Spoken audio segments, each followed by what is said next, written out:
Alicia comenzaba a cansarse de estar sentada en la pradera junto a su hermana sin tener nada que hacer. De vez en cuando echaba una ojeada al libro que leía su hermana, pero no tenía ilustraciones ni diálogos. ¿Y de qué sirve un libro?, se preguntaba Alicia, que no tiene dibujos ni conversación. Estaba dándole vueltas en la cabeza. Eran desde luego unas vueltas muy lentas, porque el calor de aquel día de verano le producía a la niña una extraña somnolencia, a la idea de ir a recoger margaritas para tejer con ellas una guirnalda de flores, si conseguía vencer la pereza que en aquellos momentos la invadía, cuando de pronto un conejo blanco con grandes ojos rosados se cruzó ante ella. No había nada de particular en ello, y Alicia ni siquiera se sorprendió cuando le oyó decir: es tarde, voy a llegar demasiado tarde». Después, le extrañó que no le hubiera sorprendido aquellas palabras en boca de un conejo, pero la verdad es que en aquel momento le pareció la cosa más natural del mundo. Sin embargo, cuando el conejo sacó un reloj de bolsillo de su chaleco para consultar la hora, la niña dio un respingo al darse cuenta de que en su vida había visto un conejo vestido con americana y chaleco, y no digamos con reloj de bolsillo. Muerta de curiosidad, Alicia corrió por la pradera tras el conejo y casi le había dado alcance cuando vio que se metía por una madriguera que se abría bajo un seto. Alicia se introdujo también en el agujero del conejo, sin pararse a pensar que una cosa era entrar y otra muy distinta salir de allí.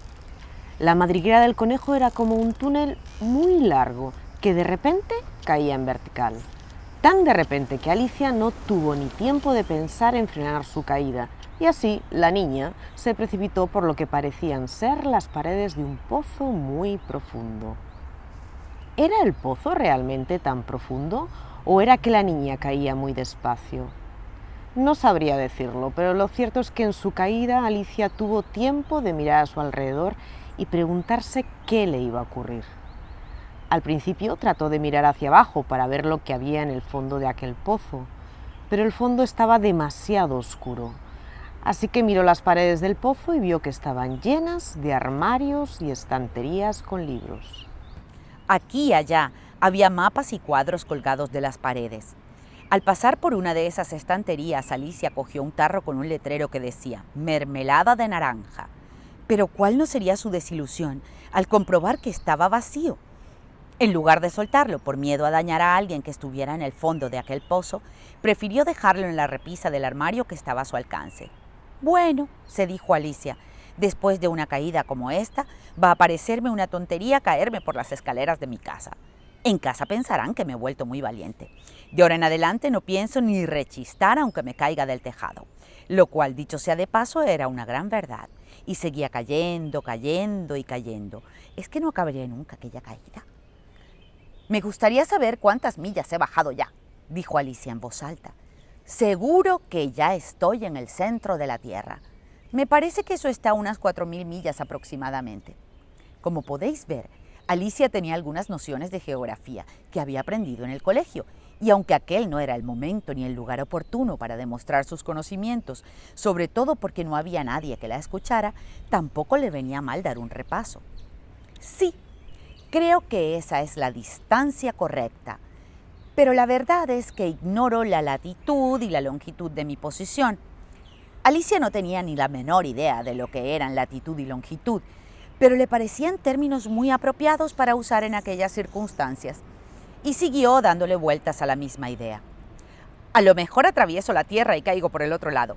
Sería muy divertido salir por el otro lado y ver a la gente andando boca abajo. Me parece que se llaman las antipatías». En esta ocasión la niña se alegró de que nadie la estuviera escuchando, porque sabía que había metido la pata. «Lo mejor que puedo hacer es preguntar al llegar. Por favor, señora, ¿podría usted indicarme en qué país me encuentro? ¿Estoy en Australia o es esto por casualidad Nueva Zelanda?». Mientras hablaba, Alicia trataba de hacer una pequeña reverencia. No es fácil hacer una pequeña reverencia cuando uno va volando por los aires, y si no, probadlo. Pero no le puedo hacer una pregunta tan estúpida, pues la señora pensará que soy una niña ignorante. Mejor será que no le pregunte nada y busque algún cartel que lo indique. Y seguía cayendo, cayendo, cayendo y cayendo. Como no tenía otra cosa que hacer, la niña seguía de palique consigo misma. «Ay, Dina, ¿cuánto me vas a echar de menos esta noche?». Dina era su gata. ¿Se acordarán de ponerle el platito de leche a la hora de la cena?